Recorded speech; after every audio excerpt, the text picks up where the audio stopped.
యెషయా గ్రంథము 45వ అధ్యాయము 3వ వచనం.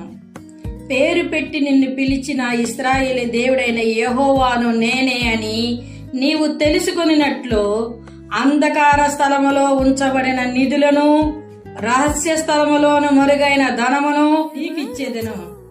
హల్లెలూయా. ఈ సమయంలో దేవుడు ఏమంటున్నాడంటే, నిన్ను పేరు పెట్టి పిలిచాడు నా కుమారుడా, నా కుమార్తె అని. అయితే పిలిచిన నేను నిన్ను ఒట్టిగా వదిలిపెట్టేను అంటే భూమి అడుగు భాగంలో ఉన్న నిధులను తీసి ఆయన నీకు ఇస్తాడు. రహస్యముగా దాచబడిన ధనాన్ని ఆయన నీకు ఇస్తాడు. నిన్ను సమృద్ధి దీవెన ఆశీర్వాదంతో నిలబెట్టబోతున్నాడు. రాబో దినాల్లో యేసయ్య వైపు చూడు, ఆయన ఇచ్చిన ఆశీర్వాదాన్ని పొందుకో. ఈ దినము ఈ వాగ్దానం పట్టుకొని నువ్వు ప్రార్థన చేయడం ప్రారంభించు. నీ జీవితంలో అద్భుతాన్ని చూస్తావు.